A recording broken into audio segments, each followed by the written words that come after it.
নমস্কার বন্ধুরা, আজকে গরমের দিনের একটা অসাধারণ রেসিপি বিউলির ডালের বড়ি ও সর্ষে দিয়ে ঝোল তৈরি করব।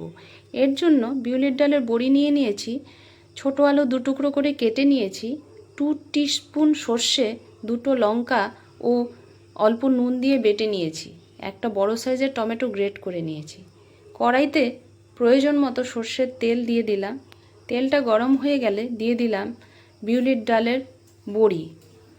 বড়িগুলোকে লো ফ্লেমে নাড়াচাড়া করে লাল লাল করে ভেজে নিতে হবে।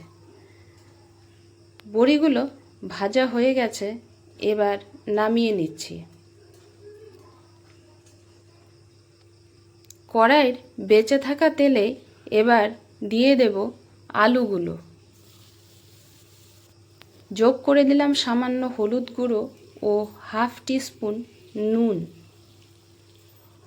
আলুটাকে লো ফ্লেমে ঢাকা দিয়ে 5 থেকে 7 মিনিট ভালো মতো ভাজা করে নিতে হবে।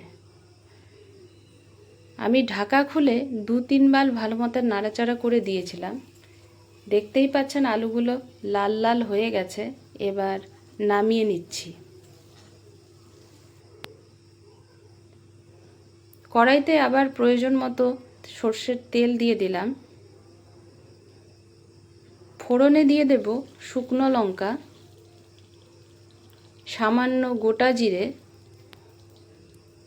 দিয়ে দিলাম একটা বড় সাইজের টমেটো যেটা গ্রেট করে রেখেছিলাম। নাড়াচাড়া করে নিলাম ও এবার যোগ করে দেব রোজকার মশলা, হাফ টিস্পুন হলুদ গুঁড়ো, 1 টিস্পুন জিরে গুঁড়ো, 1 টিস্পুন ধনে গুঁড়ো ও 1 টিস্পুন লাল লঙ্কার গুঁড়ো। সামান্য জল দিয়ে মশলাটাকে ভালো মতো মিশিয়ে নেব। এবার যোগ করে দিলাম স্বাদ মতো নুন। নুন দিয়ে মশলাটাকে ভালো মতো কষিয়ে নিয়েছি। দেখতেই পাচ্ছেন মশলা থেকে তেল বেরিয়ে আসছে। এবার যোগ করে দিলাম কিছু কাঁচা লঙ্কা ও দিয়ে দিলাম ভেজে রাখা আলুগুলো। আলুটাকে মশলার সাথে ভালো মতো 2 থেকে 3 মিনিট ভাজা ভাজা করে নেব। এবার যোগ করে দিলাম সর্ষে বাটা। সর্ষেটা বেশিক্ষণ ভাজা যাবে না, তাহলে তেতো হয়ে যেতে পারে। মশলা ধোয়া জলটা দিয়েই আলুগুলো ভালো মতো ভাজা করে নেব। অনবরত নাড়াচাড়া করতে থাকব। ভাজা হয়ে গেলে আমি জল যোগ করে দেব। গরমের দিনে এরকম একটা তরকারি হলে ভাতের থালায় আর কিছুই লাগবে না, সবাই চুপ করে খেয়ে নেবে, কোনো কথা হবে না।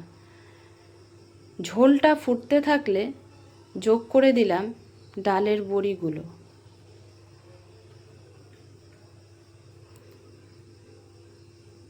এবার দিয়ে দেব স্বাদ মতো চিনি। সব কিছু ভালো মতো 3 থেকে 4 মিনিট ফুটিয়ে নেব। রেসিপিটা তৈরি হয়ে গেছে, এবার নামিয়ে নিচ্ছি। অনুরোধ রইল রেসিপিটা অবশ্যই ট্রাই করে দেখবেন। কেমন লাগলো কমেন্টে জানাবেন। ভিডিওটা ভালো লাগলে লাইক ও শেয়ার করবেন। আমাকে সাপোর্ট করার জন্য আমার চ্যানেলটাকে সাবস্ক্রাইব করবেন। Thank you for watching the video. Tata.